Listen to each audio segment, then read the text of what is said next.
So here we are one more time with chapter 15 now, heading north. We're getting super close to the end of the story. Our literature study is almost over. I hope you've been enjoying reading along with me and doing your first literature study. Stuart slept under the canoe that night. He awakened at 4 to find that the rain had stopped. The day would break clear. Already the birds were beginning to stir and make bright sounds in the branches overhead. Stuart never let a bird pass without looking to see if it was Margalo. At the end of the town, he found a filling station and stopped to take on some gas. 5, please, said Stuart to the attendant. The man looked at the tiny automobile in amazement. 5 what? He asked. 5 drops, said Stuart. But the man shook his head and said that he couldn't sell such a small amount of gas. Why can't you? Demanded Stuart. You need the money and I need the gas. Why can't we work something out between us? The filling station man went inside and came back with a medicine dropper. Stuart unscrewed the cap of the tank and the man put in 5 drops of gasoline. I've never done anything like this before, he said. Better look at the oil, too, said Stuart. After everything had been checked and the money had been paid, Stuart climbed in, started the engine, and drove out onto the highway. The sky was growing brighter, and along the river the mists of morning hung in the early light. The village was still asleep. Stuart's car purred along smoothly. Stuart felt refreshed and glad to be on the move again. Half-mile out of town, the road forked. One road seemed to go off toward the west. The other road continued north. Before I continue on, let me show you the picture of the gas attendant. There we go in the little car. Stuart drew up to the side of the northbound road and got out to look the situation over. To his surprise, he discovered there was a man sitting in the ditch leaning against a signpost. The man wore spurs on his legs. He also wore a heavy leather belt, and Stuart realized that he must be a repairman for the telephone company.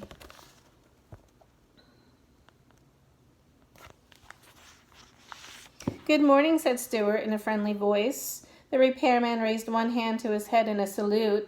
Stuart sat down in the ditch beside him and breathed deeply of the fresh, sweet air. It's going to be a fine day, he observed. Yes, agreed the repairman, a fine day. I'm looking forward to climbing my poles. I wish you fair skies and a tight grip, said Stuart. By the way, do you ever see any birds at the tops of your poles? Yes, I see birds in great numbers, replied the repairman. Well, if you ever run into a bird named Margalo, said Stuart, I'd appreciate it if you would drop me a line. Here's my card. Describe the bird, said the repairman, taking out a pad and pencil. Brown, said Stuart, brown with a streak of yellow on her bosom. Know where she comes from? Asked the man. She comes from fields once tall with wheat, from pastures deep in fern and thistle. She comes from vales of meadowsweet, and she loves to whistle. The repairman wrote it down briefly. Fields, wheat, pastures, fern, thistle. Vales, meadowsweet. Enjoys whistling. Then he put the pad back in his pocket and tucked Stuart's card away in his wallet. I'll keep my eyes open, he promised. Stuart thanked him. They sat for a while in silence. Then the man spoke. Which direction are you headed? He asked. North, said Stuart. North is nice, said the repairman. I've always enjoyed going north. Of course, southwest is a fine direction, too. Yes, I suppose it is, said Stuart thoughtfully. And there's east, continued the repairman. I once had an interesting experience on an easterly course. Do you want me to tell you about it? No, thanks, said Stuart. The repairman seemed disappointed, but he kept right on talking. There's something about the north, he said, something that sets it apart from all other directions. A person who's heading north is not making any mistake, in my opinion. That's the way I look at it, said Stuart. I'd rather expect that from now on I shall be traveling north until the end of my days. Worst things that could happen to a person, said the repairman. Yes, I know, answered Stuart. Following a broken telephone line north, I have come upon some wonderful places, continued the repairman. Swamps where cedars grow and turtles wait on logs, but not for anything in particular. Fields bordered by crooked fences broken by years of standing still. Orchards so old they have forgotten where the farmhouse is.